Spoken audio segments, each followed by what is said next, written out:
Yes, gwakyekumidde ku Projan Media TV okola omulimu gw'amaanyi nnyo era nga nnyongera okwebaza n'okukulisaayo omwaka 2019 tegubadde mwangu, tufuniddemu ebizibu ne tufuniramu n'ebirungi. Mwafuniddemu ebirungi twongere okwebaza omutonzi olw'okusobosa okufuna ebintu ebirungi. Abafuniddemu ebibi toggwaamu maanyi, omwaka ogujja gye guli, kola nnyo osobole okuba nga oguyitamu. Mikwano gyange Saudi Arabia, Oman, Dubai, USA, mwenna mwebale kusupportinga Projan Media TV. Nico Angel, Kakinina, Farida Nakandi, Christian Seni, Shamina Kitende, gegamanya agamu agayinza okuva mu mutwe. Musawo Helen, First Lady, webale nnyo okwekumya Projan Media TV. Okola omulimu gw'amaanyi nnyo. Team Saudi Arabia, Nansamba Hajara, President wa Saudi, nkwagala nnyo muganda wange. Man Sector, ate gwe nkwagala byansusso nnyo. Webale nnyo okwekumya Projan Media TV. Nga bwe nagamba WhatsApp group yawedde dda ng'era abampeereza message mwebale nnyo ddala. Nalabe DJ Henry, webale nnyo Dickson, nakulabye naawe. WhatsApp group tugenda kuba tugitandika 1st January, olunaku olwali tugenda kuba tugiyingira, enkya tugilaunching mu style. Eno WhatsApp group egenda kuba yanjawulo nnyo, si zino WhatsApp group eza bulijjo. Tugenda kuba tugilaunching enkya 1st January, leero saa 6 ez'ekiro, si leero, enkya saa 6 ez'ekiro, that's 12 am. Tugenda kuba tukigulawo mu butongole, egenda kuba yanjawulo nnyo. Nkugaye gwe gisuubire egenda kuba yanjawulo. Kata naweereza message WhatsApp number yiyawo wansi 0702071951. Ogenda kuba ompeerezaako message nga oyagala yingira WhatsApp group ya Projan Media, mbeere nga nkugattako, tubeere nga tuwaya. Tugenda kuba nga tuli family, nga tugenda kuba n'ensonga zaffe ezimu ze tugenda okwasaganyiza mu Projan Media TV WhatsApp group. Tugenda kuba tuteesezaamu n'okuyambagana n'okwongera okumanya Projan tugenda gitambuza tutya ogenda mu maaso, kuba mmwe abasooka Projan ffe ne tuddako, mmwe abasooka ku Projan. Nyongera obbeebaza abasubscribinga, gwatana subscribinga okola nsobi y'amaanyi, kuba Projan is the next big thing. Fe abaddako, so gwatana subscribinga tonafuuka part of family. First subscribinga 20k subscribers, tubulako ba subscribers 20 bokka. So we have few hours tubeere nga tutuuka ku 20k subscribers. WhatsApp group abamu mugenda fuuka ba admin, tubeere nga tutambuza ensonga, mbeere nga muleeta bring other people on board. Eno Projan Media TV yaffe ffe abagenda obeeramu eyo group, fe abagenda okuba nga tugirunninga content, fe aba creatinga content, fe abamu deliveringa. Nyongera obbeebaza kansuusu, wabula nyongera obba wishinga happy new year. Ndi musanyufu nnyo, mutubeereddewo nnyo guno omwaka nnyo, mbaagala nnyo abafollowinga Projan Media TV. Ensonga eriwo kankusunireko katono, ensonga gye ngenda oleeta leero nga sinakutegeeza neera nina kendeeta. WhatsApp group atanampeereza message, weereza message. Abaweereza mbaagala nnyo, naleka Kinina oyaweereza n'abalala bangi abaagala ojoininga WhatsApp group, wabula mbasuubiza leero ngenda kuba mbateeka mu WhatsApp group saawa 6 ez'okumakya. In fact si leero, tugenda kuba lunaku lw'enkya, olunaku lutandika saawa 6 ez'ekiro. So tugenda kuba tutandika n'ekintu ekipya. It's going to be launched in style. Tugenda kuba tugigulawo in style. Okusunirako ensonga gye ndeeta leero, ndeeta ennyimba 10 n'abayimbi 10 abakoze ennyimba ezina video ez'akabi nenga ennyimba ziba disappointed zitambudde. Ennyimba kyengezaako tegeeza video ennungi. Video ennungi yebeeramu ba vixen abalungi, yebeeramu coloring omutuufu, yebeeramu dress code ennungi, kyebayita designer nga naye ali ku point, script, videographer nga script awandiise ennungi, videographer nga ataya alonze ennungi, videographer nga concept oba ezitambula storytelling eya video nga nayo eri ku point. So zezo video zenjogerako olunaku olwaleero, video 10 zokka zenkuleetedde ezibadde mu 2019, naye nga video nga nnungi, nga print muzigo, naye nga ng'ovudde ne ku print muzigo ebiri mu video ne ssente buwanana ze batadde mu video bano abayimbi, naye nga video zibasaze, ennyimba tezitambudde nga kibadde kisuubirwa. Ngenda kutandikira ku namba 10. Namba 10 kale nga sinatandika namba 10 yange, gwe akinamu obuzibu oli waddembo commentinga awo ngambe nti guno muyimbi tolina muteekawo awo, jawo ono teekawo ono. So oli waddembe, eno ndowooza yange, bwe nayo teekawo ezizo. Commentinga awo wansi ombulire nti eno video olimba lwatambula, olimba video nnungi n'olimba lwatambula. So eno ndowooza yange, nvuddeyo n'ennyimba 10 gwatakanya nange oli wadde mbogenda ku comment box oba mu WhatsApp group ekiro tugenda kubeerako nga buli omu aleeta ennyimba ze 10 ezibina vidiyo ennungi naye nga tezikoze eki tezitambudde tugenda okuba nga tukubaganyiza ebirowoozo. Namba 10 ninayo mwana mulenzi Kabako ayina oluyimba baluyita Saabisuubira lwalina vidiyo nnungi concept vidiyo ng'enyirira print baateekamu sente nnyingi ng'eno vidiyo yakwatibwa ba Swangs. Vidiyo twagirabanga yalinga nga bolaba zino firimu za sci-fi technology nga mungi vidiyo yali nnungi kuba bagikozesako obwongo bungi. Ezo vidiyo twalabako omuntu yali agikutte kondoza e Chameleon yagikwata mu luyimba lwe olwa Champion.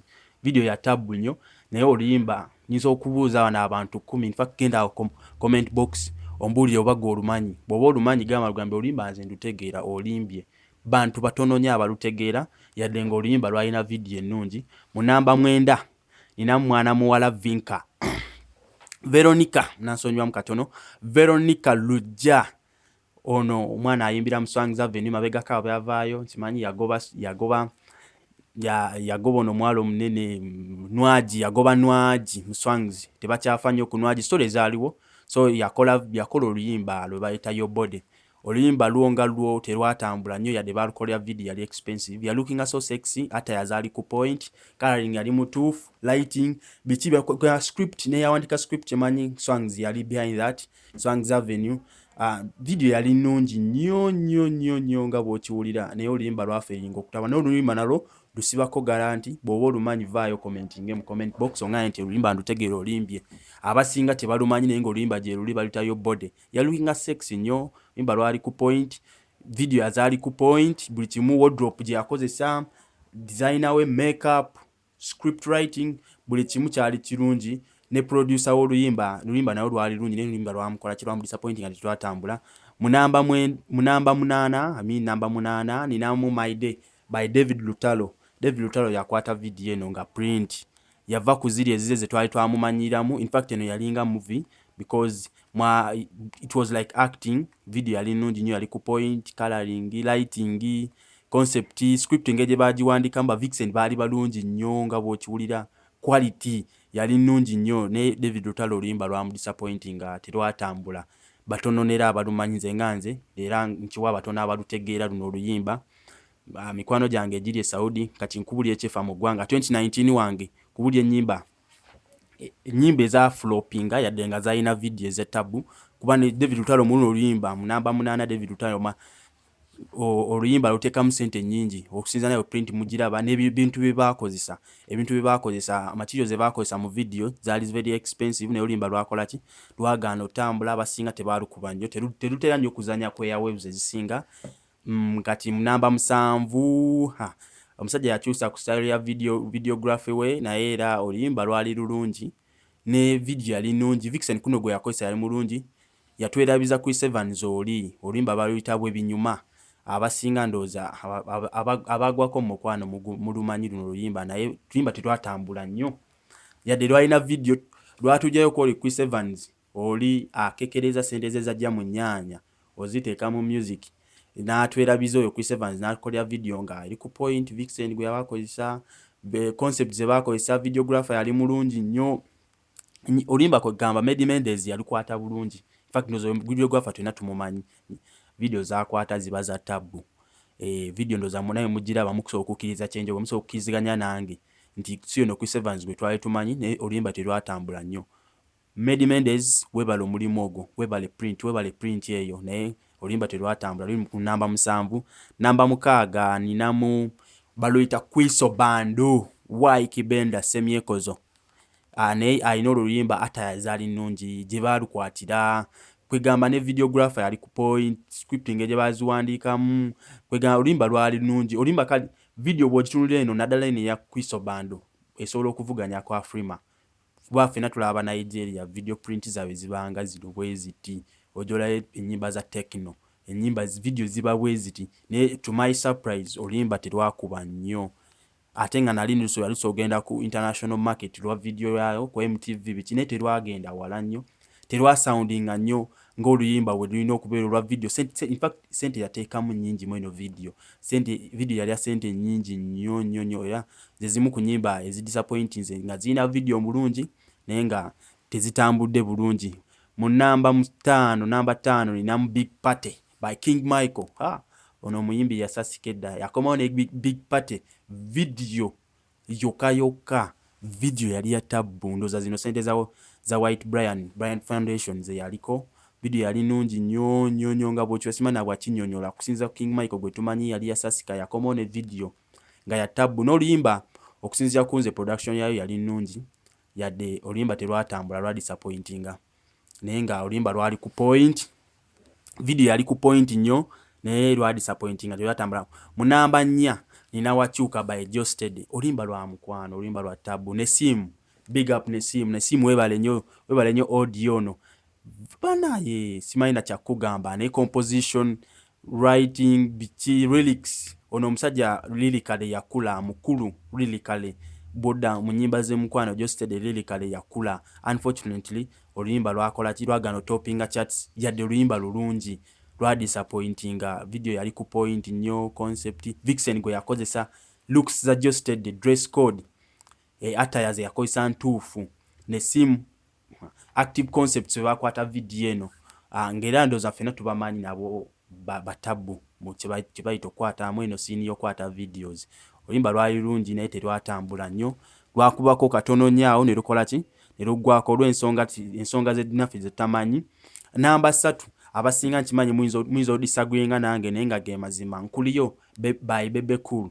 Oluyimba video yali nungi kuba Bebe Cool fena tumanyi na kuzino tasaaga kyokwata ki kyokwata video. Sente aziteeramu ddala mu video akwata za international market naye oluyimba video yali point nnyo. Emotoka ze bakozesa Vixen gwe yakozesa gye yalukwatira yoka over 80 million zagendera mu eno video nga fena tumumanyi official akwata video ze fena tumumanyi Sasha Vibes takwata bintu bibi. That's musoku agreeinga nange kimusoku disagreeinga nange nti nkuliyo lwagando toppinga charts terwatambula nnyo nga bwe kyali kisuubirwa sente ze bateeka mu video naye ku kino ekya videographer nze mu Uganda muno gwensamu ekitiibwa atansingira Sasha Vibes yalukwata ekyo ndooza fena tuli ku line yemu tewali ayinza wakanya. Nkuliyo eri ku namba 3 njitadde ku namba 3 mu nnyimba ezirina video ennungi naye nga zaagano okukola ki zaagano okwata. Mu namba 2 ninamu Raha by Eddie Kenzo. Nkiwaba luno oluyimba oba olumanyi ne luno nalwo vaayo mu comment box ongaye nti luno oluyimba ndumanyi. Luno oluyimba abasinga tebalumanyi naye nga lwakwatibwa buwanna wa sente bateekamu sente nnyingi nnyo. Yalufulumya 2019 zezimu ku nnyimba za Eddie Kenzo za 2019 naye mbuuza abalumanyi nga tebalumanyi naye nga lwali lulungi. Aroneya yalukwata yakwata bulungi video nnyo. Shots ze yakozesa zokka zaali nnungi nnyo coloring attires ze balonda. Script yali nnungi yali on point. Eddie Kenzo naye byayimba byali birungi naye oluyimba lwakola ki tumayi disappointment terwatambula nnyo naye nga ate video yali ya international market Afrima award winning video. Tuyina Jealous by Shiba Karungi. Oluyimba baliteekamu sente nnyingi nnyo luli ku namba 1. Luno mbadde mutuufu ndoza okuteeka ku namba 1. Oluyimba lwalimu ennyonyi Sasha Vibes yalukwata. Ekyoka ekiyinza ofuula oluyimba okubeera expensive Sasha Vibes kuba waakawe yeeyogerera asobola okugamba ebbeeyi yonna gy'akola gy'ayagala. So mu namba emu Shiba Karungi oluyimba lwe bayita Jealous. Ndooza luno oluyimba fena tumanyi lwali lwataakinga Nina Rose 2019 mwe yalufulumya naye abasinga tebalutegeera tebalumanyi Jealous naye nga oluyimba attires ze bakozesa zokka coloring buli kimu kyali on point. Shots ze bakwata balukwatira wa venue. Sasha Vibes, thanks for that good job. Sasha Vibes inspiring our videographer abasinga. Oluyimba lwali lungi nnyo, oluyimba lwagano toppinga charts lwagano tambula na nnyo. Olwala kwa lwali lwa beef ne Nina Rose ne Cindy kwaba babiri omu kwabo yalina bwe yali aweereza oluyimba olwo naye nga video yagaana. Oluyimba lwagano tambula. So ze nnyimba zange 10 video kula dala ku namba 10 nga nzira ku namba emu. So ku namba 10 okujjukiza katono nabaddeyo ne Kabako. Ku namba 9 nembayo ne Vinka Yobode. gendo zinonyeko bagwe tozimanyi. My Day by David Lutalo ku namba 8 namba 7 ebinyuma. Chris Evans namba 6 ninayo Chris Obando Waiki Benda. Big Party by King Michael ono wale kafena twamwirabye yadda mu foundation yade ku namba 5.